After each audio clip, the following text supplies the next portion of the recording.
Hello and welcome back to Ministry. And today we're talking about how uncomfortable it is to take a leap. I wanted to give you the quote that was on this post that says, "When you're down to nothing, God is up to something." I've been avoiding doing this topic for a minute, and I'll tell you why. It's because I've been honestly uncomfortable.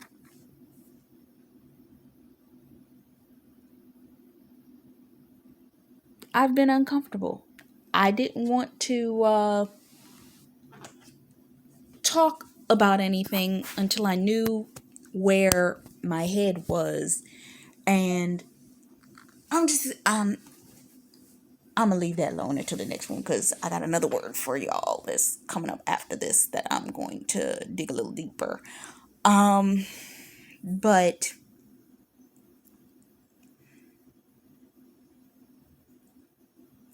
I've been in an uncomfortable place.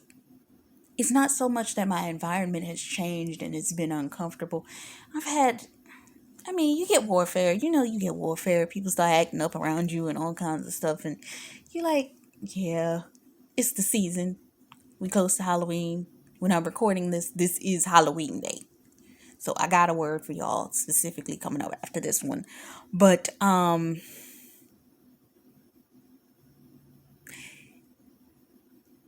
did anyone say that a leap of faith would be easy?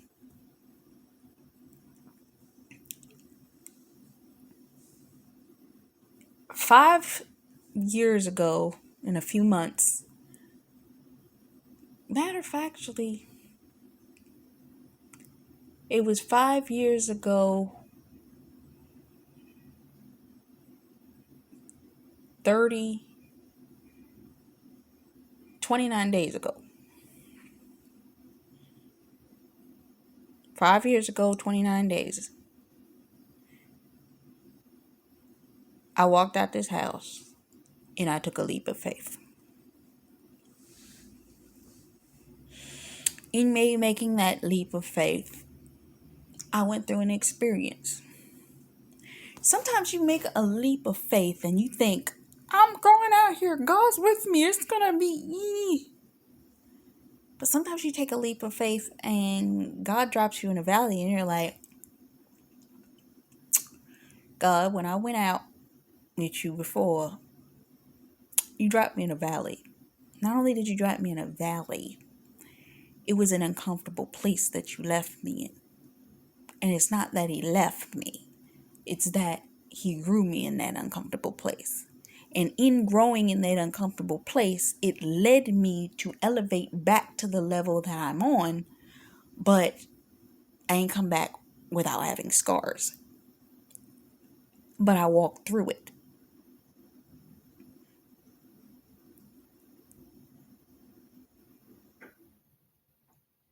No, they said it would be worth it, but sometimes in order to get, you have to take a leap. God has something,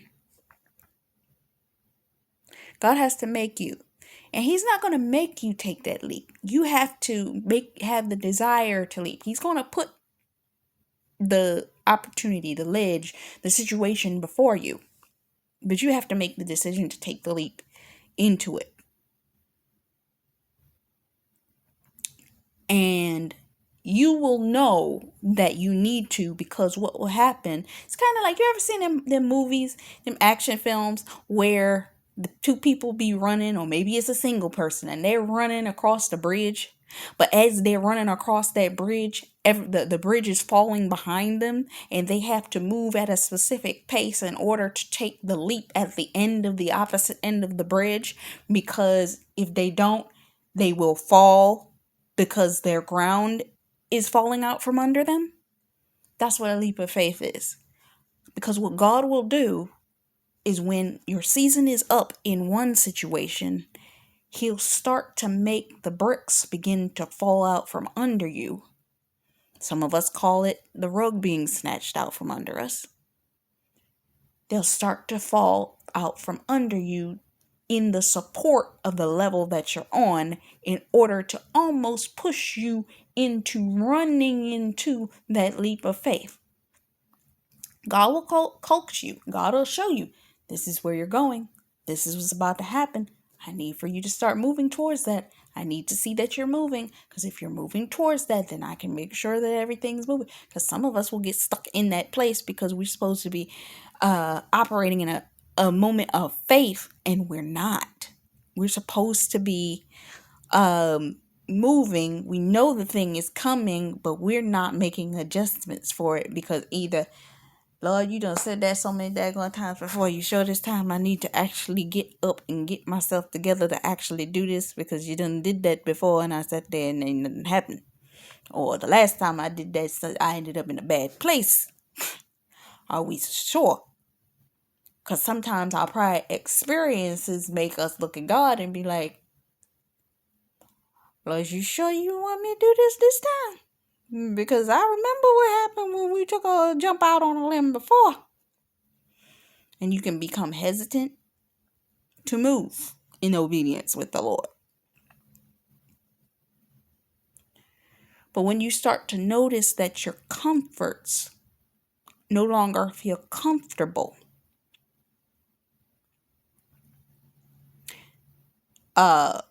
your comfort foods aren't so comfortable. It's like yesterday I was eating a piece of pie and it felt dry. I was like, even this pie feels dry. The food I'm eating don't even feel like something I want to eat no more.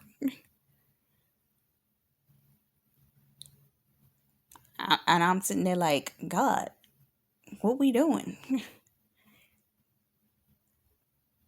It's like sometimes I was like, I can make some stuff, make it work, but I'm like,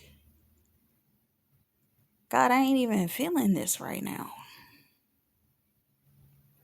And God's showing you, yeah, I'm making it uncomfortable because I'm already showing you where I'm trying to take you.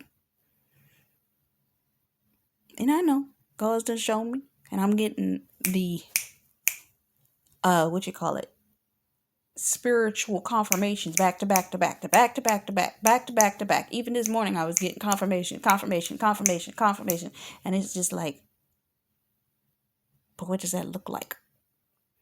And I find myself in this headspace even now. I know how I left the last time, and I'm like, I've been praying to God, like, is there a better way this time? How is this supposed to transpire?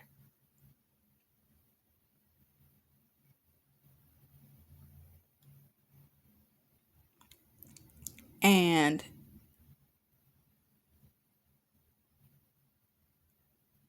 yeah, I've just been in a headspace with that.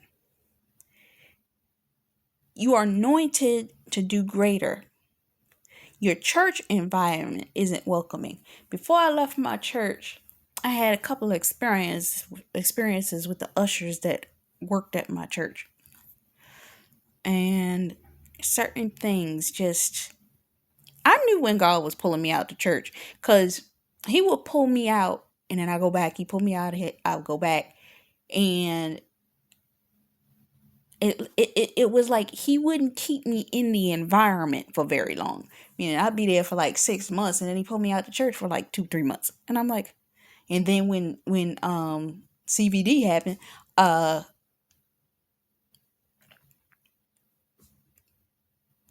was out for almost a year or so. And I knew when the Lord was showing me, okay, it's time to go back for a season. Then he pulled me back again. So it's levels of rotation. And you got to follow the leading of the Holy Spirit as to how he wants you to move. Because your anointing is greater and you have to follow what he needs in that season. Your home situation isn't going to feel as satisfied as it once was, because you're anointed for greater. It won't work there. The eagles can't hang out with the chickens, You got family members that can't see the vision God has on your life, that the enemy is using mocking spirits through them.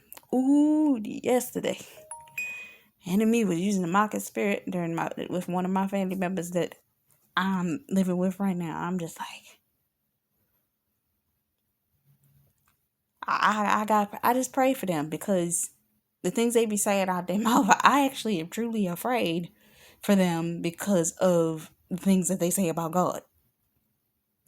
And I always be praying, God, shut their mouth, shut their mouth. We know that the reason they only saying that is because they got a spirit operating through them, because they have opened themselves up due to.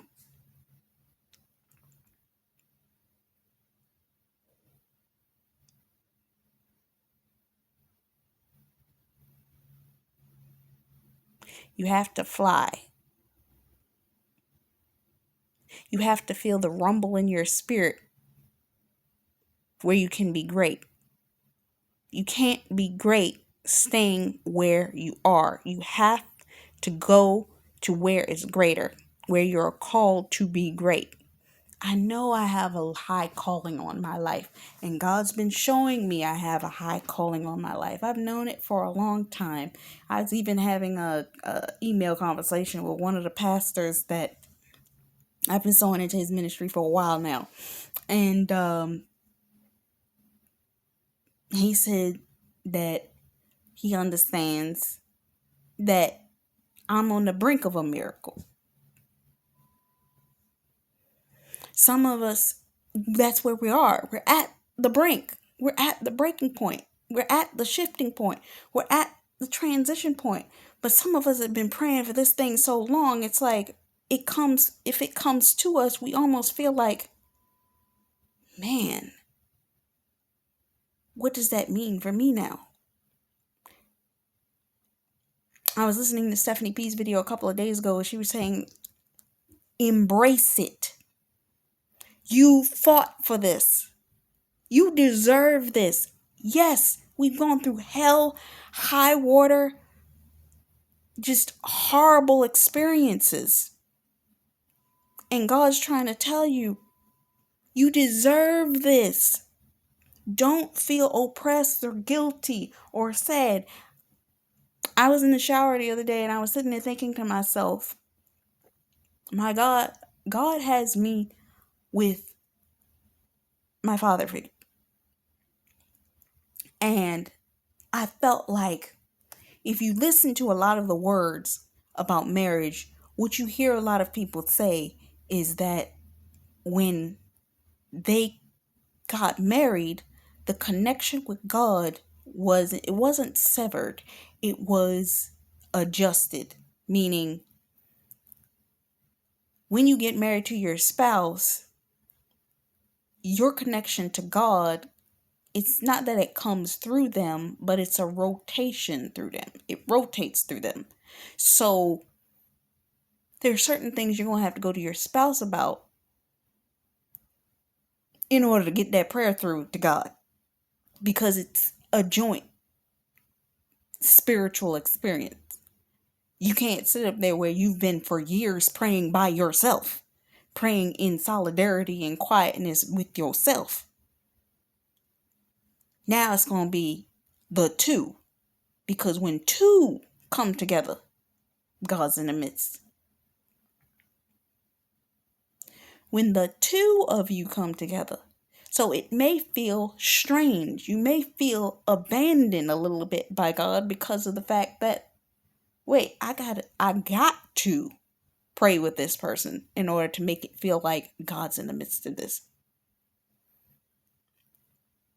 It's not to say that he ain't going to listen to your prayers for that person, because there's certain things that you're going to pray for that person that they don't need to hear you say, and vice versa.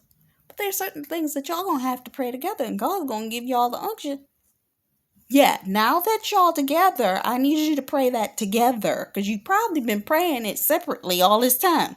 And God's like, nope, I ain't listening to y'all until y'all pray together about that.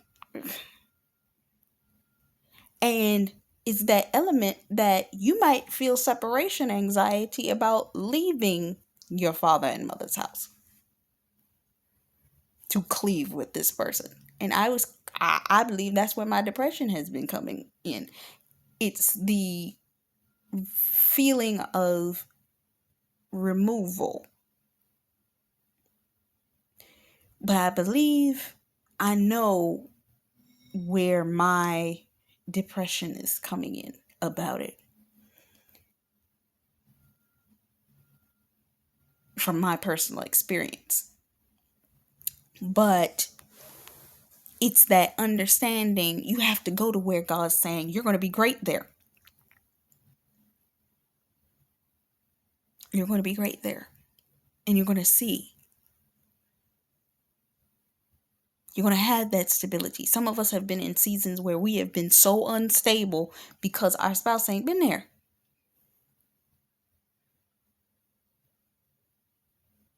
I was sitting there this morning looking at a video from one of the other young ministers. I frequently look at her page in relation to ministry related things, and she was talking about she had to move and the frustration of moving and Airbnb and all of this kind of stuff, and still keeping her spiritual life intact, and feeling a little bit under the weather about the fact of that kind of stuff. But you know something? I had to say this to myself. I bless God that I didn't have to go through that experience. Meaning, yeah, I've lost things. Yeah, I've walked through certain experiences, but I didn't have to pack. When I leave, I don't have to pack up a house. I don't have to pack up an office building. I don't have to pack up a location. When I leave, I can just grab my bags and go. That in itself is a slight blessing in disguise. As long as I as long as I take with me what I'm trying to take with me, I'll be okay.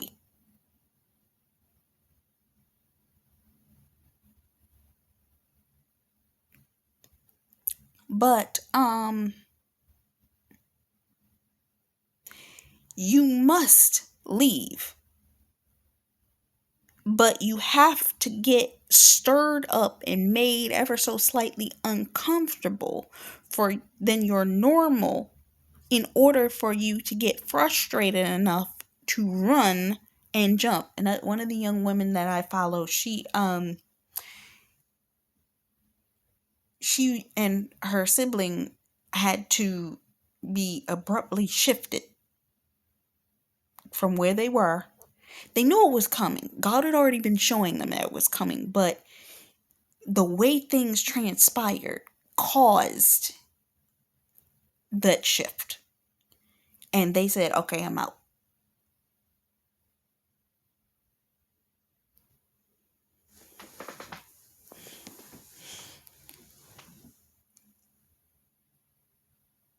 There's going to be an abrupt shift. And sometimes, as I was listening to the young woman's story this morning, she was talking about when she made the move, she still had things in the old place that she had to move around from every time she went. And I've seen this happen even in my own case. Whenever you're in a new place and you have to keep going back to the old place to retrieve stuff, it actually creates almost a spiritual warp. It's like you're fighting to get back every time you go to. If you understand what I'm saying, leave a message in the comments, like, subscribe, whatever. If you understand, you almost feel the spiritual. There's a movie I saw years ago called Langoliers. It was a horror movie. I ain't seen that movie in years. I don't watch horror movies like that. I try not to watch anything with horror in it. But sometimes the Lord will bring my attention to something, and I'll have to skip through some stuff in order to get to what God's saying. But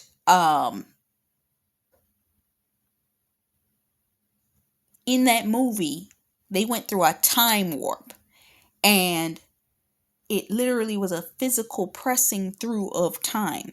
I used to notice this when I first started my fasting processes, that when I started that, if I was eating anything heavy, when I first started fasting, I was still eating meat. I think I was still eating chicken or something like that. Whenever I ate meat, it was almost like it took 24 hours for time to catch up after I came off the fast. It was like everything was moving slowly. And within 24 hours, there would be some sort of weird breakthrough. And then the thing I was looking for would come.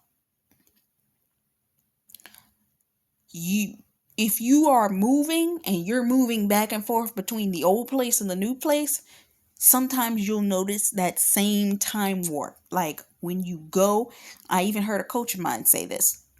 She said that when she had to go, she drove out of her hometown, drove into her old city, dropped her children off, and had to go to another destination. She felt like the pull in the location that she needed to drop her children off was trying to hold her there. She had to make a conscious effort to say, not staying here. Gotta go. It's that element. You must dust off your feet and go to the next location. If God says don't sleep here, don't stay here, you keep moving. Every time you have to go back and forth, you're in the new place and you're pulling from the old place. And the old place is trying to keep hold of you. Okay? So I'm kind of in that headspace. I want clean shift. I don't want to have to keep coming back and forth. Because every time I come back, it opens me up to whatever spirits that are in the old place that don't want me to leave. So there are certain attachments, connections, scenarios. If you have to keep going back and forth, it could literally create confusion, because the person in operation or the person that's there in the old place you're at, the spirits on them will sense you're moving and they will try to start confusion. That time I ended up in that incident where I fell, I told y'all about, on the escalator. I was being prepared to be shifted into another place and location. And the enemy wanted to take me out before I got to that next location. Pray for supernatural protection over you, your spouse, your next location, anything that the people that are supposed to come in contact with you, because it's a pivotal point in time, and we're dealing with the spiritual aspects of Halloween and stuff like that. So be aware and cautious of these things. What else?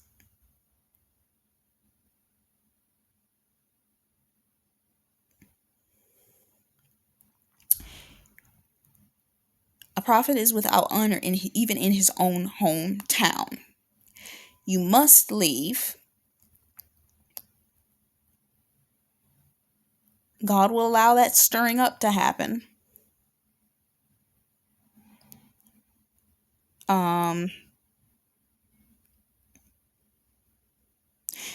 You break that third wall. That's kind of like what I was talking about with the time warps.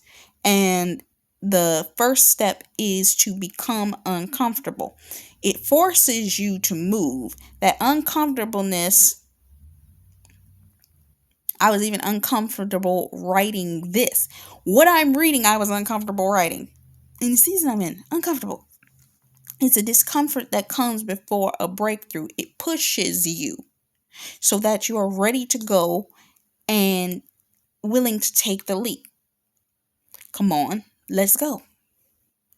You have to be willing to do it. There's been things like the past few days, I've kind of been in a depressed place that I didn't even want to do certain spiritual things because I was concerned about the warfare. And it's almost cathartic because I was sitting downstairs. Alright, a downstairs. My house gonna have a downstairs in it. Yay! Never see that. I was sitting yesterday in the same place I'm sitting right now. I was about to say downstairs, so I guess I'm gonna have a house with a downstairs. Yes. But I was sitting and writing something. I had started the writing process on something. The Lord showed me that I could write on this, and I was like, "What is this?" and it's two things I need to complete. But I was doing it as a cathartic thing. And the person that I'm writing about is going through a graduatory experience. That's where we are right now. We're going through a graduation, and it was an uncomfortable place for that person. Which lets me know I kind of probably need to feel that whole thing out with what I was going to write with that, because it's a necessity. It's a growth. It's a shift. And there's certain things that sometimes I have to write my way through in order for me to feel that thing. There's certain things that there are certain things and that I don't like to see confusion occur. I don't like feeling it. I don't like witnessing it happen to other people. But I also understand, and I don't know why it didn't come to me before, certain times when you're praying for certain things to happen, you're going to see certain things transpire in the people's lives that you're praying for. And you're like, oh, I don't want that thing to fall apart. Or, oh, I don't want. And God's trying to say, you've been praying for this person. It has to fall apart in order for that to happen. It's a part of the process. It was something I was thinking about yesterday, and I'm gonna dig a little deeper in that in this next video. There's a level of an element of growth that has to occur that breaks down what the person was used to.